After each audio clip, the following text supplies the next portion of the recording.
35% শুল্ক চূড়ান্ত করে একটি চিঠি দেওয়া হয়েছে এবং আগামী 1 আগস্ট থেকে মার্কিন যুক্তরাষ্ট্রের বাজারে বাংলাদেশি যদি কোনো পণ্য ঢোকে, মার্কিন যারা আমদানিকারক আছেন তাদের বাংলাদেশি পণ্যের ক্ষেত্রে 35% শুল্ক দিয়ে তাদের আমদানি করতে হবে। এটি বাংলাদেশের বিশেষ করে রপ্তানি বাণিজ্য, পোশাক শিল্প, বাংলাদেশের প্রধান রপ্তানি পণ্য পোশাক শিল্পের জন্য একটা বড় ধরনের আঘাত। হ্যাঁ, হয়তো অনেকে বলবেন যে মার্কিন যুক্তরাষ্ট্র শুধু বাংলাদেশের উপরেই শুল্ক আরোপ করেনি, সারা পৃথিবীর উপরেই শুল্ক আরোপ করেছে, মানলাম। কিন্তু শুল্কটা যদি প্রতিযোগিতামূলক না হয়, বাংলাদেশের থেকে অন্যদের যদি 0.5% শুল্ক কম হয়, বাংলাদেশের পণ্য মার্কিন যুক্তরাষ্ট্রের ব্যবসায়ীরা আমদানি করবে না। বাংলাদেশ মার্কিন যুক্তরাষ্ট্রে সবচেয়ে বেশি পণ্য রপ্তানি করে, প্রধান গন্তব্য হচ্ছে মার্কিন যুক্তরাষ্ট্র। মার্কিন যুক্তরাষ্ট্রে গড়ে আমরা প্রায় $8 বিলিয়ন মতো পণ্য রপ্তানি করি। আমাদের টোটাল সদ্য সমাপ্ত অর্থ বছরে টোটাল আমরা পণ্য রপ্তানি করেছি বিদেশে $48 বিলিয়ন মতো। সেখানে $8 বিলিয়ন বাধাগ্রস্ত হবে। ইতিমধ্যে আপনারা জানেন যে আমাদের প্রতিবেশী দেশ ভারতে আমরা $2 বিলিয়ন পণ্য রপ্তানি করতাম। সেটি স্থলবন্দর দিয়ে পণ্য রপ্তানি, আমাদের পণ্য রপ্তানির সুবিধা বন্ধ হবার কারণে সেটি এক প্রকার বন্ধ হয়ে যাবার উপক্রম। আজকে মার্কিন যুক্তরাষ্ট্রের সাথে এত দেন দরবার কথাবার্তা, এমনকি আমরা নাকি মার্কিন যুক্তরাষ্ট্রের ডক্টর ইউনূস নাকি মার্কিন যুক্তরাষ্ট্রের স্বার্থ সংরক্ষণের সরকার, এত কিছুর পরেও বাংলাদেশকে তো শুল্কমুক্ত সুবিধা দেওয়া উচিত ছিল, কিন্তু কিসের কি? কিছুই হলো না। মার্কিন যুক্তরাষ্ট্রের স্বার্থ হাসিল করতে পারছে না ডক্টর ইউনূস, জনবিরোধী, দেশ বিরোধী, যার দরুন মার্কিন যুক্তরাষ্ট্র ডক্টর ইউনূসকে এখন ভালোভাবে দেখছে না। তো সেই জায়গায় আমাদের 35% শুল্ক আরোপ করলো। গত এপ্রিলে যে শুল্কগুলো আরোপ করেছিল বিভিন্ন দেশের উপরে, সেখানেও প্রতিযোগীদের থেকে আমাদের শুল্কটা বেশি ছিল। ধরুন আমাদের প্রধান প্রতিযোগী যদি হয়ে থাকে চীন, ভিয়েতনাম পোশাক শিল্পের ক্ষেত্রে, চীন ভিয়েতনামের যদি বেশি হয়, ভারতের জন্য যদি কম হয়, পাকিস্তানের জন্য যদি কম হয়, বা অন্য কোনো আশপাশের দেশের জন্য যদি আমাদের থেকে শুল্ক কম হয়, তাহলে মার্কিন ব্যবসায়ীরা সে দেশ থেকে পণ্য আমদানি করবে। এখন যদি চীন ভিয়েতনাম হয়, চীন ভিয়েতনামও পিছিয়ে পড়বে, বাংলাদেশও পিছিয়ে পড়বে।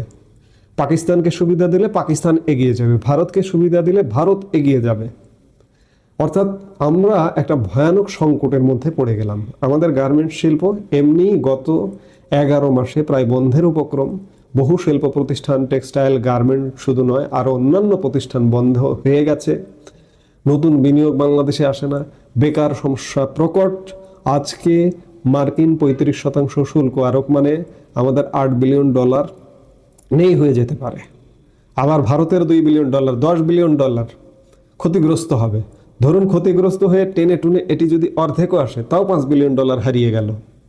আরেকটি কথা মার্কিন যুক্তরাষ্ট্র বলেছে যে বাংলাদেশিরা তো অনেক কৌশলী, যে তৃতীয় কোনো দেশ হয়েও যদি মার্কিন যুক্তরাষ্ট্রে বাংলাদেশি পণ্য প্রবেশ করে, সেক্ষেত্রেও এই 35% বাড়তি শুল্ক আরোপ হবে। শুধু 35% নয়, আমাদের কিন্তু বিদ্যমান 15.5% শুল্ক আমরা ইতিমধ্যে আমাদের পণ্য মার্কিন ব্যবসায়ীরা আমদানি করলে তাদেরকে 15.5% শুল্ক দিতে হয়। এর সাথে যুক্ত হবে 35%, অর্থাৎ 50%-এর উপরে শুল্ক উঠে গেল বাংলাদেশি পণ্যের ক্ষেত্রে। $8 বিলিয়ন নেই হয়ে যাবার মতো অবস্থা। এছাড়া ইউরোপের দেশগুলোতে আমরা একটা বড় ধরনের বড় অংশ পণ্য রপ্তানি করি। ইউরোপের দেশগুলো থেকেও যদি এইভাবে নিয়ন্ত্রণ আরোপ আসা শুরু হয়, তাহলে বাংলাদেশের অর্থনীতি কোথায় যাবে একবার চিন্তা করেছেন? আমাদের রপ্তানি নির্ভর অর্থনীতি, আমাদের যে রিজার্ভ, এই যে রিজার্ভের এত গল্প বড়াই, রিজার্ভ ফুলে ফেপে দেখানো হয় বর্তমানে গত 11 মাস যাবৎ, যে রিজার্ভ শুধু বাড়ছে, রিজার্ভ শুধু বাড়ছে। আসলে কিসের বাড়া কিসের কে? আসল সত্য হচ্ছে বাড়ছে না।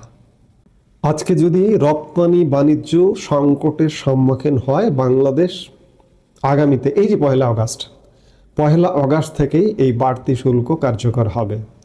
আমি অন্য দেশ বাদ দিই, মার্কিন যুক্তরাষ্ট্রে আমরা $8 বিলিয়ন বা বাংলাদেশি টাকায় প্রায় 1 লক্ষ কোটি টাকার মতো আমরা শুধুমাত্র মার্কিন বাজারে পণ্য রপ্তানি করি। ভারতের বাজারে ধরুন প্রায় বাংলাদেশি টাকায় 25,000 কোটি টাকা, 1,25,000 কোটি টাকা। শুধু মার্কিন বাজারের কথাই যদি বলেন তাহলে সেটি দাঁড়ায়, আমার বাজেটের কথা একবার চিন্তা করুন, আমার যে টোটাল বাজেট, বাংলাদেশের আর্থিক বাজেট 8 লক্ষ কোটি টাকা। সেখান থেকে আমার যদি এই যে 1 লক্ষ কোটি টাকা পণ্য রপ্তানি বন্ধ হয়ে যায়, প্রায় 12.5% আমার টোটাল বাজেটের, আমার কি অবস্থা দাঁড়াবে, আমি কি ঘাটতিতে পড়বো চিন্তা করেছেন?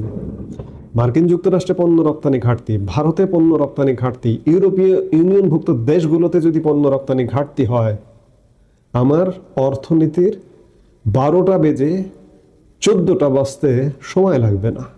আগামী 1 বছর যদি এভাবে চলে তাহলে বাংলাদেশ একটি ভয়াবহ দুর্যোগ দুর্বিপাকে পড়বে। ইতিমধ্যেই বাংলাদেশ ভয়ানক দুর্যোগের মধ্যে পড়ে গেছে। আজকাল সরকারের পরিসংখ্যান ব্যুরো যে হিসেবগুলো দেখাচ্ছে সেই হিসেবগুলো টেম্পার করা। গতকালকে দেখলাম মূল্যস্ফীতি কমেছে।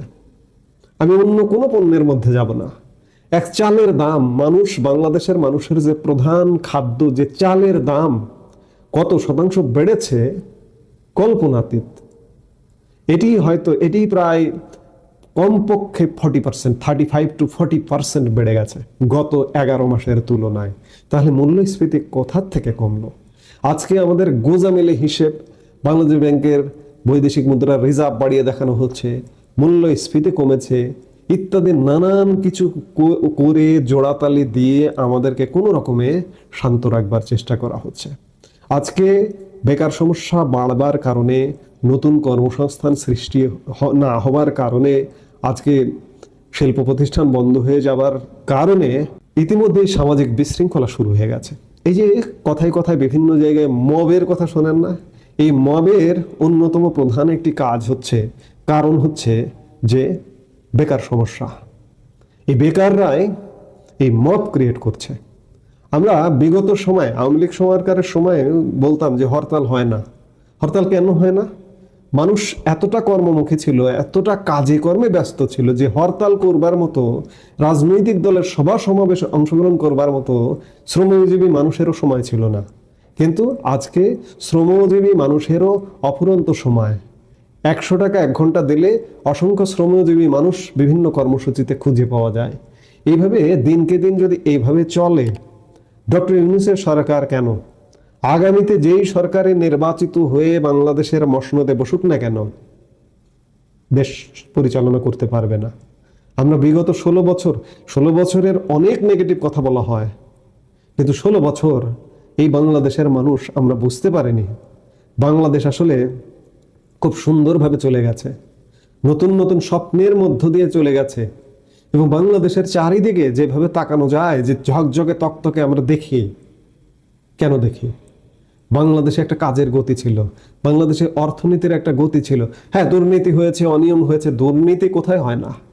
আজকে আপনি ইউনূস বলবেন যে আমি দুর্নীতি মুক্ত করতে পেরেছেন 11 মাসে? কিংবা আগামীতে আওয়ামী লীগের পরিবর্তে অন্য কেউ সরকারে আসবে, দুর্নীতি মুক্ত বাংলাদেশ উপহার দেবে? অসম্ভব। কাজেই আজকে আমি যেটি বলছিলাম যে মার্কিন যুক্তরাষ্ট্রের 35% শুল্ক আরোপ ইতিমধ্যে হয়েছে। গতকাল রাতে আমরা 14টি দেশের চিঠির সংবাদ ইতিমধ্যেই জানতে পেরেছি। এর মধ্যে অনেক দেশেরই বাংলাদেশের থেকে কম আছে, আবার কিছু দেশে বেশি আছে। কিছু দেশ বেশি আছে সেটাই ধর্তব্যের বিষয় নয়। বেশি থাকা আমাদের যারা প্রতিদ্বন্দ্বী, বিশেষ করে পোশাক শিল্প যারা রপ্তানি করে, তাদের শুল্ক যদি আমাদের থেকে 0.5%ও কম হয় তাহলে বাংলাদেশের পোশাক শিল্প রপ্তানি ব্যাপকভাবে মার খাবে। ইতিমধ্যে বহু গার্মেন্টস শিল্প প্রতিষ্ঠান বন্ধ হয়ে গেছে, আগামীতে এর প্রভাবে আরও অনেক প্রতিষ্ঠান বন্ধ হয়ে যাবে। এবং সরকার এখনো পর্যন্ত আশা দিচ্ছে যে আগামীকাল সর্বশেষ বাণিজ্য উপদেষ্টা মার্কিন যুক্তরাষ্ট্রে অবস্থান করছেন, জাতীয় নিরাপত্তা উপদেষ্টা মার্কিন যুক্তরাষ্ট্রে অবস্থান করছেন, বাণিজ্য সচিব মার্কিন যুক্তরাষ্ট্রে যাচ্ছেন। লাভ হবে না। ইতিমধ্যে চিঠি ইস্যু হয়ে গেছে, এই চিঠি পরিবর্তন করবেন সরকার আশা দিচ্ছেন।